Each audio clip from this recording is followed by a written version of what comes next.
Hi everyone, and welcome back to the channel here in Cyprus. It's another sunny day, which makes a change because the weather's been pretty horrendous over the last week or so. But in my last video I said I was going to do a video on some RASA modifications. However, plans have changed and this arrived in the post. So this is the DWARF II Smart Telescope from DWARFLAB, and they did send me this for review. And I thought, well, let's take a look at it, see what it can do. We'll have a look at what we get supplied with in the box, and then we'll take some daytime shots, and then once it gets dark we'll have a look and see how it performs at night time. So whether you're a beginner wanting to get into the world of astrophotography, or maybe you're a seasoned professional and just likes the great outdoors and wants to take one with you when you go on a camping trip or something like that, or maybe like me, who disappears off into the national parks and the forests and up in the mountains of Cyprus and want to be able to throw one in the back of the quad bike, then this is maybe something for you. So here's the full kit in its bag, and for comparison, here is my DJI Air 2S drone, and as you can see they fit nicely inside my back box. So let's get it out, let's get a look at it and see what it's all about. Alright, so here we are. Here is the travel case for the kit, and as I said at the start there, I was sent this from DWARFLAB for review of their product. However, there is no technical constraints or editorial constraints being put on me, and everything is my choice of what to say, with no guidance or anything from DWARFLAB or any NDAs or anything like that on what I can and cannot say. So this is free editorial content.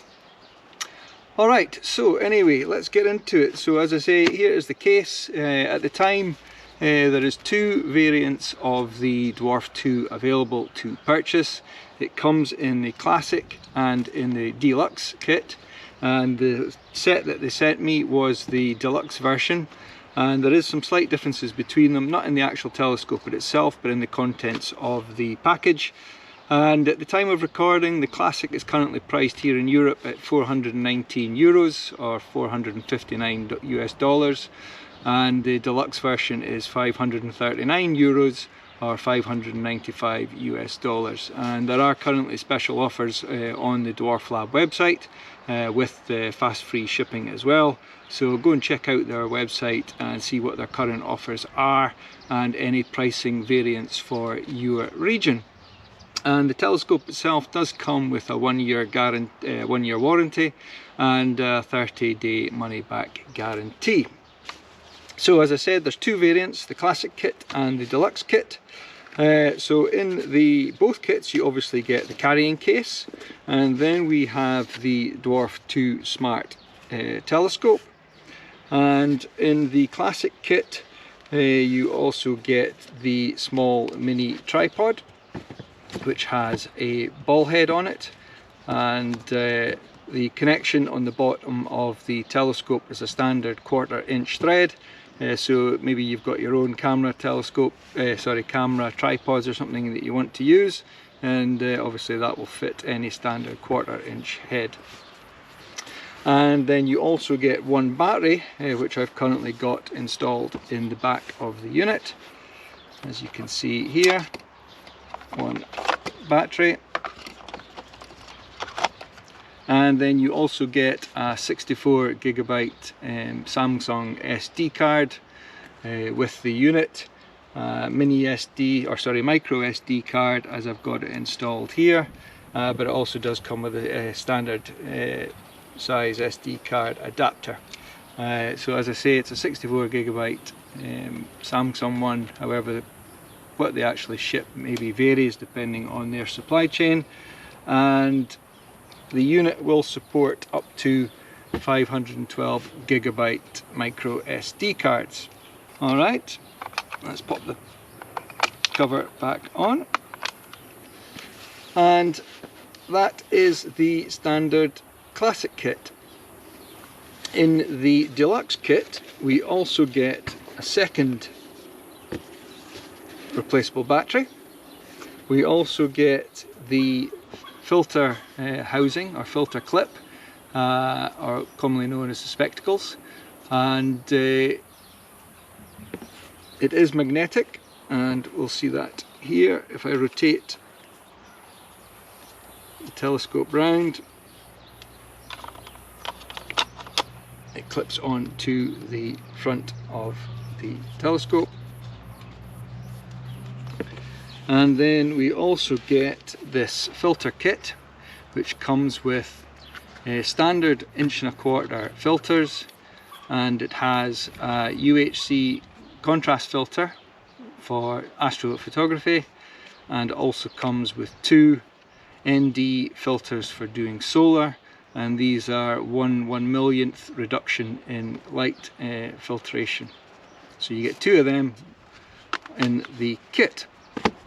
Now, over on the DWARFLAB's website, you can buy additional batteries, and you can buy the individual filters, and you can also get the filter adapter. So if for any reason you want to upgrade your experience with the classic kit, you can always go and buy additional components, or maybe you want to get some additional batteries for taking out for longer sessions. Now, the batteries themselves are 5,600 milliamp hours, and they're expected to last around about 3 hours once fully charged. However, the unit does not come with any cables for charging, so you will need a standard USB-C cable for charging the batteries, and they need to be charged inside the telescope. So as I say, you will need a suitable cable. So here I've got one of my spare USB cables, type A to type C, and I'm just using an old phone power plug that I had lying around for charging the unit up. So out in the field, you can obviously swap the batteries. However, you can't swap the batteries with the unit online. Even if you've got the USB-C plugged in to a power bank or a power supply, the unit will not operate without a battery installed, which is one downside, I think. And you obviously need to charge the batteries within the unit. So you couldn't be charging one battery externally while you've got the other full battery inside the telescope. So that's something to bear in mind.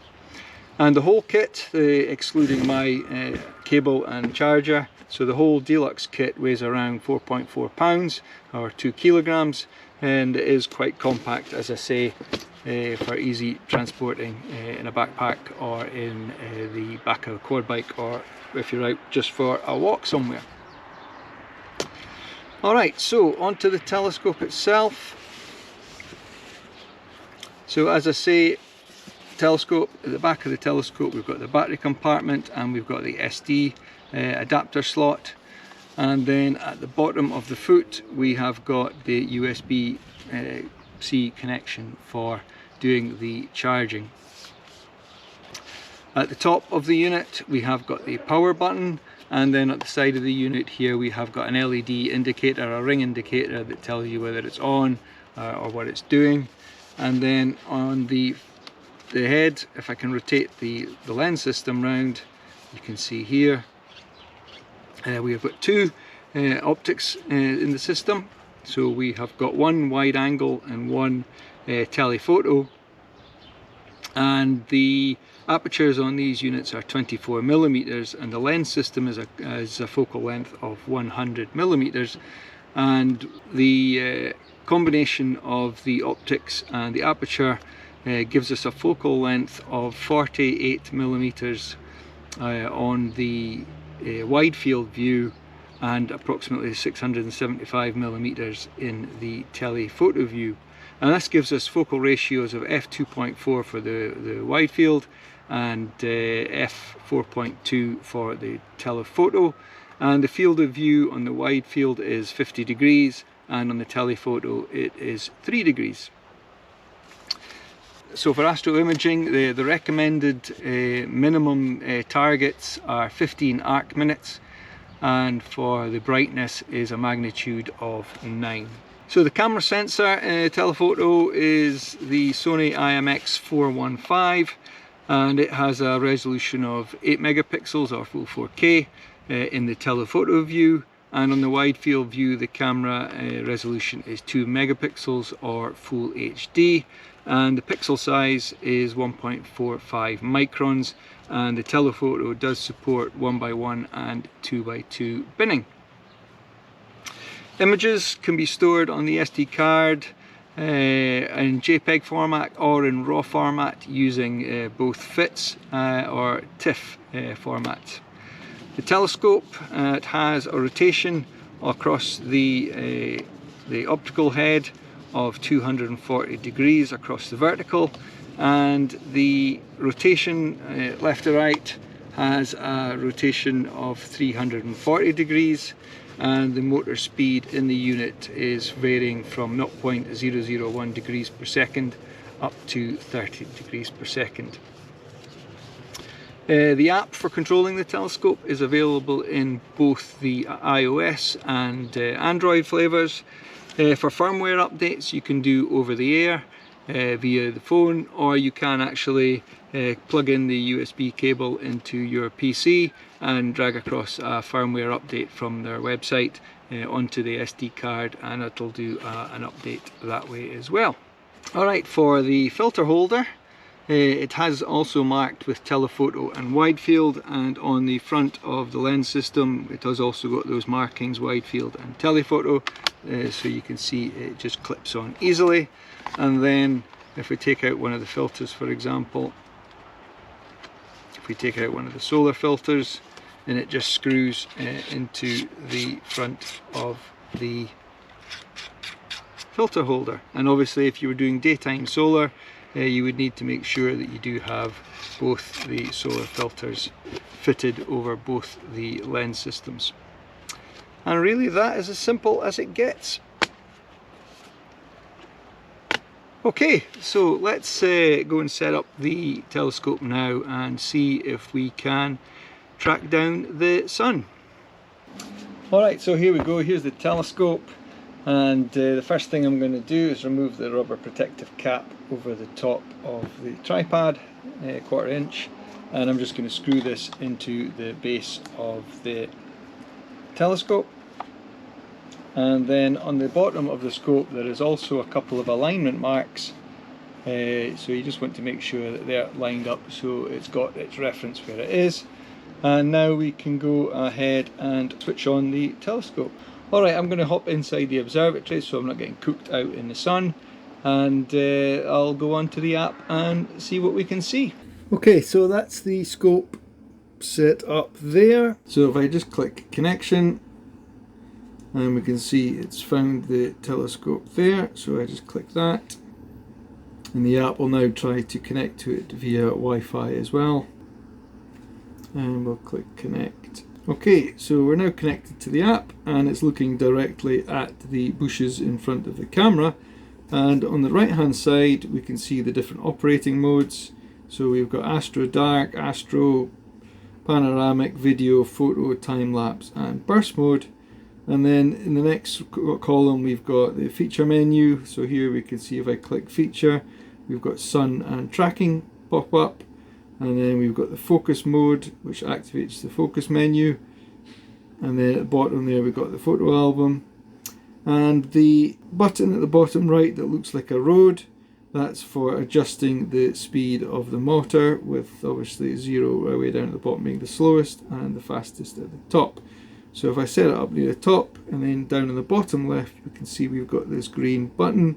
This is actually the joystick, and now you can see I can drive around the telescope. On the top left, currently I've got open the wide field view, and the main view is the telephoto view, and I can switch those views by just tapping on the box in the top left, and you can see it's switched over. And we can also turn off the view in the top left using the button on the left, like so. Oh, and that's the recorder. Let's move that out of the way.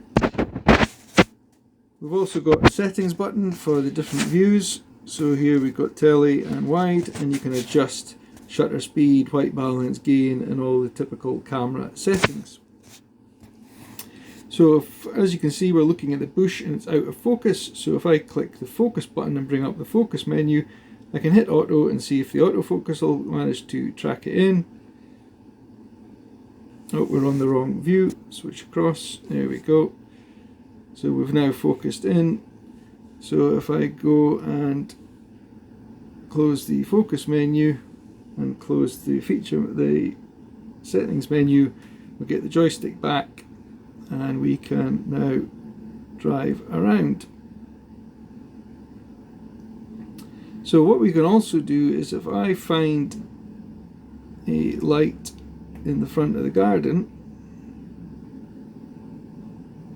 there we go there. So if I, on the top left view, move the camera until it's pointing at, let's slow it down a little bit,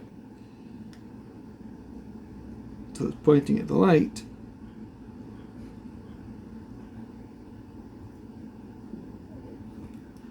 we can now adjust the focus on the light, and there you can see the lights come into focus. Now if for any reason the images don't align in terms of what the wide field is looking at, the green box in the wide field view, and what the telephoto view is looking at, you can switch across and you can move the green box to show where the actual alignment is. So let me just put that back in the middle there. Okay, so if I then click on somewhere in the telephoto view, the wide field view, to switch across, I can then tap on the screen and it'll go to wherever that view is. So there's a bike there. If I tap the bike, and you can see it's gone across to the bike. Okay, and tapping on the top left window will swap the views over again. And hitting autofocus brings it into focus. Excellent. And the joystick, and we can zoom off to wherever. Okay, so let's put on the sun filter and take a look at the sun. And now we can scroll looking for the sun. And there we can see it coming in to view on the wide field view, and there it is, appeared on the telephoto view. So now we go into the settings and tele and reduce the exposure.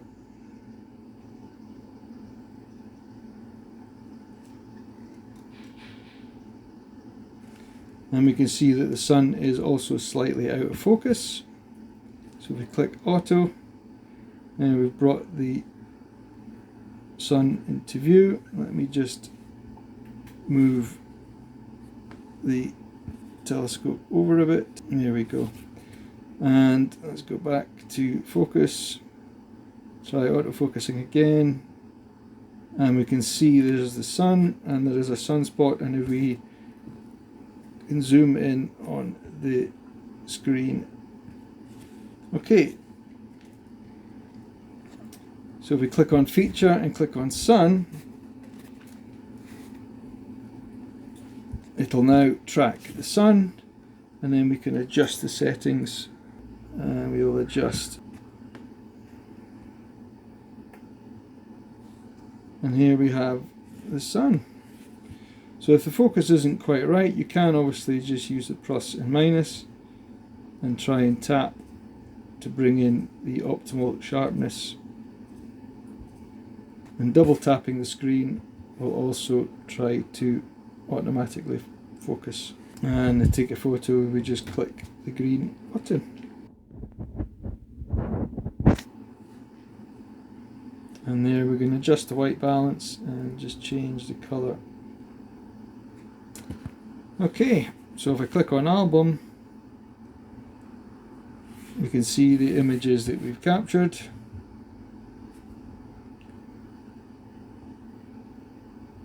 And there's one of the sun. Alright, excellent. So to get the joystick back, we go into feature and take off the sun, and now we've got our joystick back, so we can move away from the sun if we want to go back to normal imaging during the day before we remove the sun filter, so we don't damage the cameras. Alright, so let me take off the sun filter. There we go. And we're back in the garden. So let me just adjust the exposure and the white balance back to auto. And on the wide field. Alright, so we've relocated now up to the balcony. As you can see here, I've swapped over the tripod onto one of my ones so I can clamp it onto the handrail here. And we're going to take a look at one of the other features of the telescope, which is panoramic views. So let's do that now. Alright, so here we are looking at the hill. I'm currently in the photo view. So this is the telephoto view, and if I switch to the wide field we can see where the green box is looking in that village on the hill. So if I come back to the telephoto view, what we can do is build a panorama of that area of the hillside, and to do that we click on Pano, then we can click on Feature and set the number of rows and columns that we want to take. So I'm going to set the rows to 3 and the columns to 3. So let's hit the shutter button again.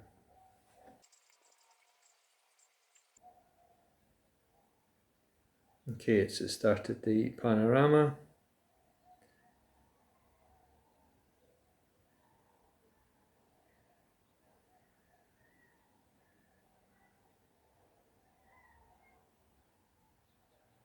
Alright, and that's said it's finished, and it's gone back to the center of the image.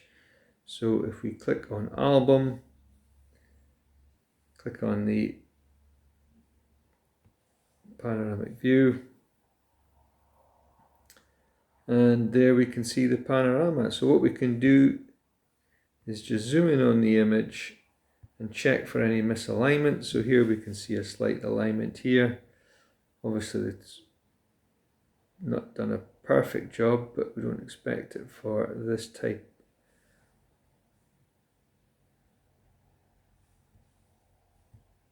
It's no worse than what you'd see in Google Maps or something. But on the whole, that's looking not too bad. So there is one panorama of the hillside.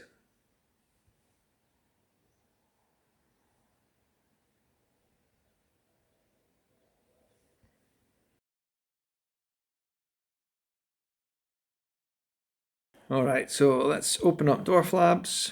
We'll hit connect, select the telescope. Okay, we're connected to the app. So now we can go into the camera settings. I should have done this first. Camera settings, indicator light is off, power indicator light, and we'll turn that off. That's them. So now we can connect to the camera. For some reason, I don't know when that light turns off, but you can see the power indicator light is still on, so I don't know if I've done something wrong. Let's go back to camera settings again.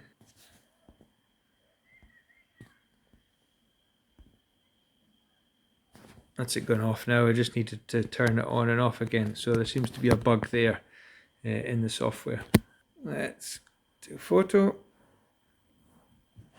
So we can select Astro Dark, and now we can put the camera with the LEDs off inside the case, zip it closed, and then we'll cover it with a blanket just to try and maximize darkness. And now I'll turn the lights off in the room and we will hit shoot. Let's do restart. Can't find the chair. So these must be all the hot pixels it can see on the sensor.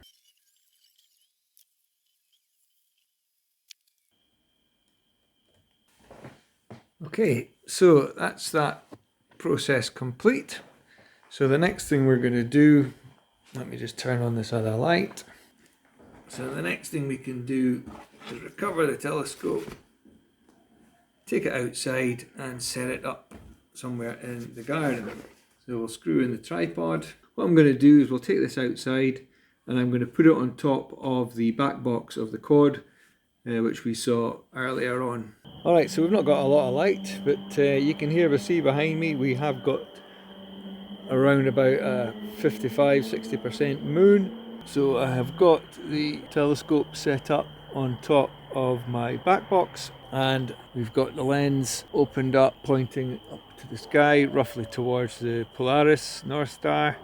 We can turn off the feature and we're currently still in auto dark mode, so we can switch it to photo initially, because what I'm going to do is use the moon to try and get the focus as sharp as possible. So turning up the motor speed,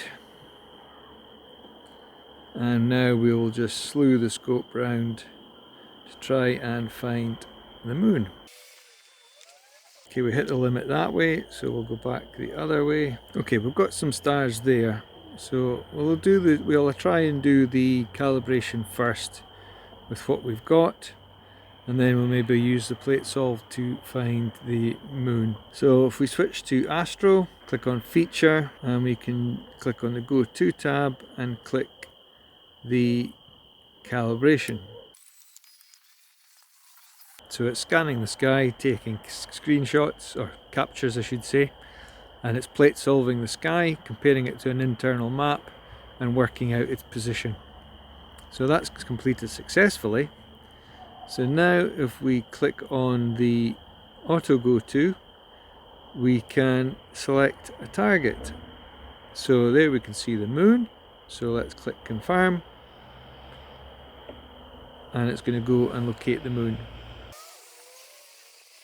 That looks like a bright moon to me. Excellent. So now if we click on photo and we go to the settings, we can adjust the exposure.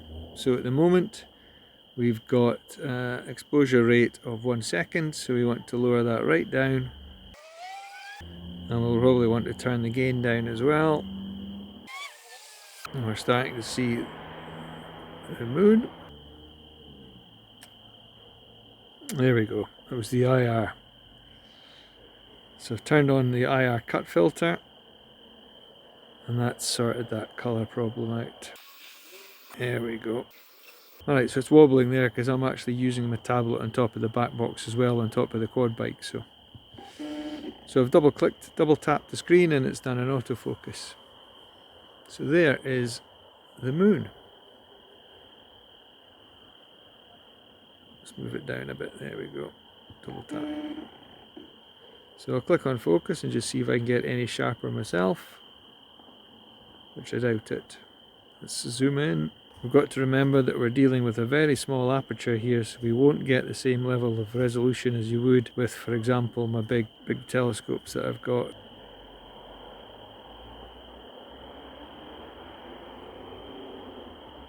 Okay, well, that doesn't look too bad, so let's grab that picture.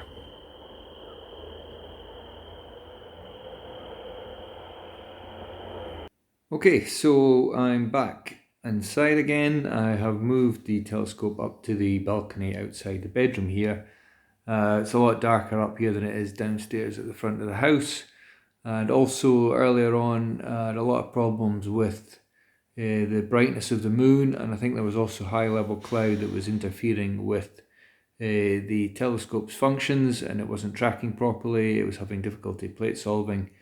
So I've waited now until the moon is down a lot lower in the horizon, and it seems to make a big difference to the sky. So we'll connect to the app again.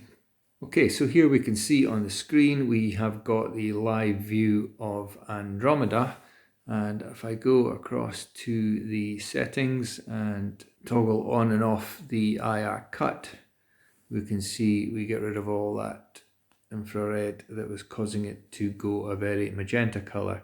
Now there appears to be some bugs with the software where it doesn't pick up the current setting, and you have to toggle on and off again to resynchronize where the settings are. So hopefully they'll fix that in a future update. I noticed that on the IR cut, I've noticed it on the indicator light settings and the power light settings. So there's definitely something going on in the way it picks up the settings. Okay, so we're on Astro. We'll click feature and we will do calibration just to make sure it's all good. And you can see it's automatically gone and removed that IR cut setting again.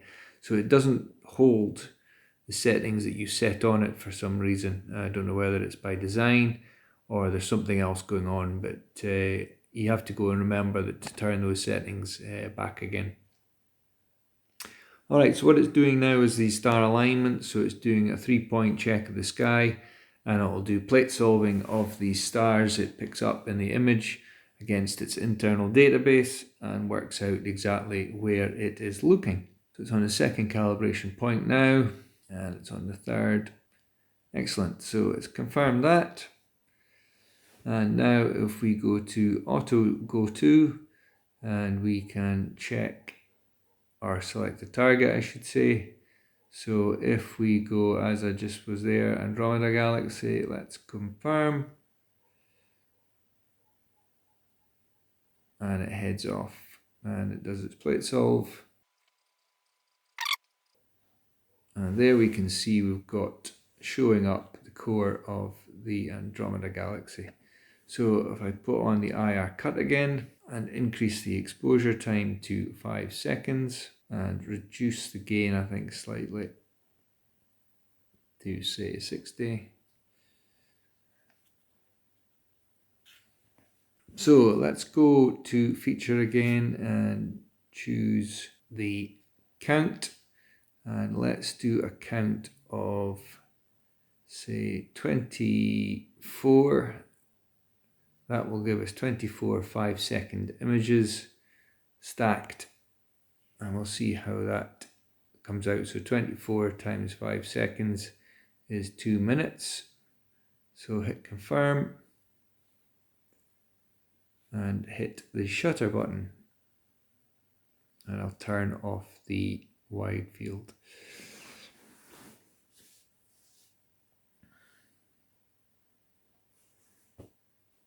So you can see at the top of the screen it says exposure 5, gain 60, total 24, current number 1 and stacked 0. So it's just taking the second exposure now. And there we can see the second stack has come in. And now we can see that the curve functions. And we can reset that curve and take out those extra points that I've put in. So we can do a stretch on it, pull in the shadows, and we'll leave the stack to run.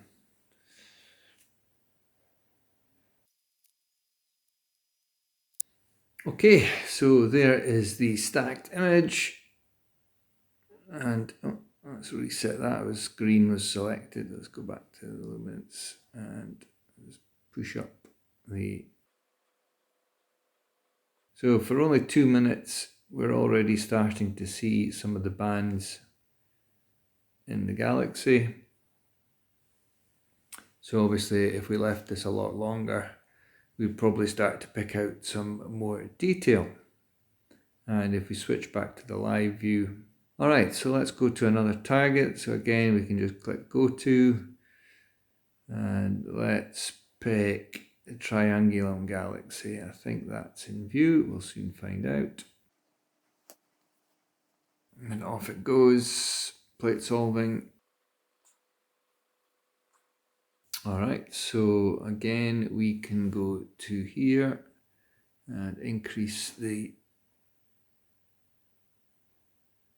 exposure time to 5 seconds. We'll turn off the IR pass, put it back to cut, and I can starting to see some of the galaxy in the background there. So we go to feature, more, count still set for 24. So let's hit the shutter button. So again, this will be another 2 minutes, which is not really a lot of time in terms of Astro. You would probably in reality want to run this for, 2 or 3 hours, if not longer. Okay, so there is the Triangulum Galaxy for only 2 minutes.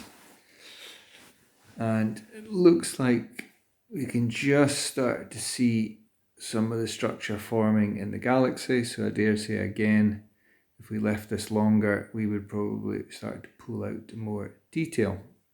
So Seven Sisters, if it's visible. So although it's called Seven Sisters here, M45 is obviously more commonly known as Pleiades. And there we can see it. And there's even, looks like a satellite moving through the image. We can see it in the center of the screen.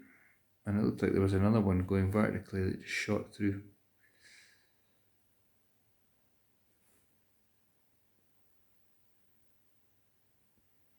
Okay, so let's go and turn on the IR cut again. I wish it would leave it where it sits. We'll set the exposure to 5 seconds. And this is where you would have to start playing around with the optimum settings for each of the targets. So what I'm going to do in this one is I will do a 5-minute stack. Then I'm going to put on the UHC filter and do another 5-minute stack, and let's see how much of a difference there is. So we go to more, count, so 5 minutes is 60 exposures, 5 seconds each.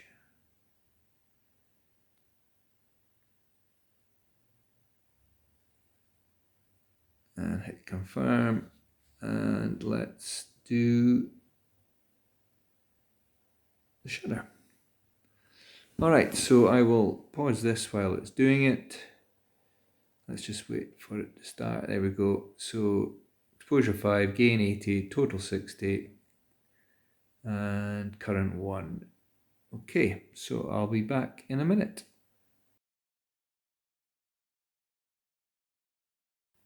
Stack for 5 minutes, and I've got the spectacles here, and I'm going to go and fit that to the scope, and then we will do the same 5 minutes again.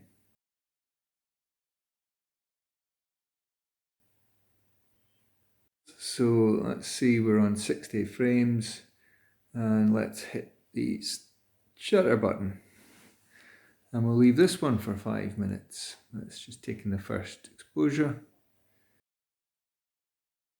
And we can see the shadow at the right hand side. That's the chimney for the house. So it's just running past there. I'm surprised it can actually see it at all. So maybe have to wait till we're clear of the chimney breast to do this again. There we see the 5 minutes with the shadowing on the right hand side caused by the chimney breast to the house, but we still have the Pleiades in the image, or the Seven Sisters. And if we click on album, that one is without the filter, and that one is with the filter. So it's hard to tell on the screen how much of a difference it is. Stars look a little bit more bloated in the unfiltered than they do in the filtered. So yeah, that filter's maybe made a bit of a difference for that one. Alright, so let's find a target that does not collide with a house. Let's go back to the M31 Andromeda. So go to and Andromeda and confirm. Okay, that time it worked. So we'll go to the settings. Again, we change them back 5 seconds, and we'll do IR cut. And then we go feature and more, and we're on 60 seconds, sorry, 60 exposures of 5 seconds.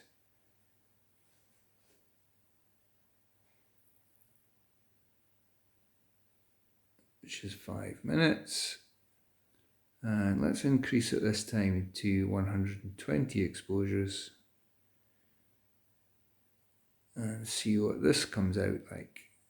Let's confirm and shoot. So there's a single 5-second exposure. We stick it back to stacked. There's the stacked view. All right, we'll come back when it's finished. Okay, so here we could see the 10-minute stack of M31 Andromeda Galaxy, and the interesting things to see in this image is we can see some red streaks, blue streaks, and a couple of green streaks in the image, and these are hot pixels on the camera. So the dark, Astro dark, could probably be doing with run again, just to clean up that images if we were to redo it. And you can also see the effect of being an alt-azimuth mount rather than a German equatorial mount, as the big stacking artifacts around the perimeter of the image, as the field rotation isn't being compensated for this type of mount. But I think for 10 minutes the scope's doing pretty good considering its aperture and focal length, etc. So yeah, I dare say if we ran it a bit longer, we might get even more variance in the image. Alright, let's find another target. So the low battery warning came in there and it said the battery was too low for doing raw shooting, and it automatically stopped the stacking. So this is the Eastern Veil Nebula, and it was around about 250 exposures of 5 seconds. Alright, so I'm going to shut the unit down and call it quits for this evening. Alright, so there we have it. There was the basic walkthrough of the equipment, the daytime and nighttime viewing and the panoramic capturing. And one last thing before we go though is we'll take a quick look at the files. So unfortunately it didn't work properly when I was trying to download the images off the telescope using the media transfer protocol switch in the software on the application. So I had to take the SD card out of the telescope and plug it into the computer, and I've copied all the files across onto a folder on my desktop. So as you can see on the screen, here's all the folders with all the various images. So it's not very intuitive in terms of its naming convention that they've used for their file structures. So you really need to know the dates and everything when you took images, which is probably not too difficult if you're downloading them as soon as you've finished your evening session. So down at the bottom you can see the JPEG files that have been created by each of the images. So there's one of the moon that was captured, and then all the individual folders contain all the various captures for the images in both the FITS and JPEG, and you can see some of them are marked as dark, so these are the calibration frames. And then here we've got ones marked panorama, so these are the panorama that I took. And you can see in there we've got the 9 images that make up the panorama. So when you see the panorama assembled on the telescope or in the application, that is purely for preview and it's not the final panoramic image. You've got to create that image yourself. So we can very quickly do that now, and to do that we can use Microsoft Image Composite Editor.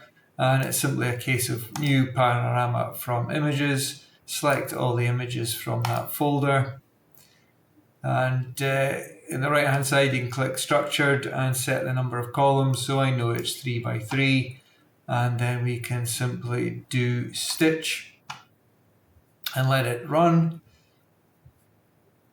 and then you can see it's come up with the composite image from all the individual files.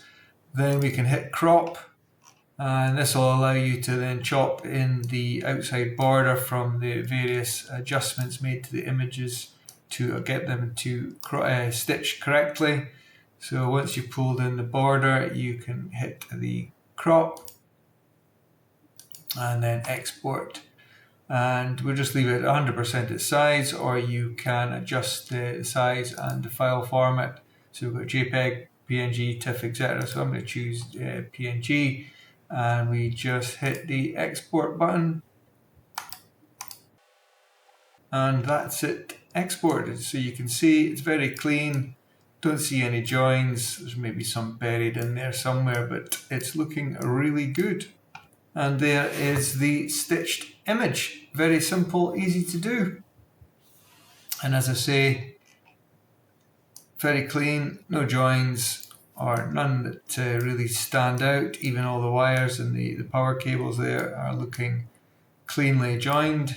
So, oh, there's a slight aberration there, but nothing to worry about. So good, and that's really about it for this video. The telescope, I think it's got a lot of potential. There's obviously a lot of work still required to fix some of the bugs in the interface. The interface can be a little bit clunky as well, and there is a few obviously bugs that need addressing. I did get some feedback from DWARFLAB that they have got a beta release of the next firmware ready for distribution in the coming weeks or months. And they're also going to do a rebuild of the applications to try and address some of the issues that users are raising. So we'll see where this goes with this device. I'll obviously do a little bit more with the Deep Sky Astro and seeing what sort of images we can get with longer sessions. We're talking 2 or 3 hour sessions. And yeah, that's about it. Interesting. So you can make your own mind up. You can go and look at other reviews and see if it's something that you want to be considering. Alright, so thank you very much for watching. Don't forget to hit that like if you enjoyed the video. Any questions or comments, please drop them below. And if you're not one of my current subscribers, please do consider it, because I know around 75% of my viewers are not subscribed. And on that note, clear skies everyone. Thank you for watching, and we'll see you in the next one.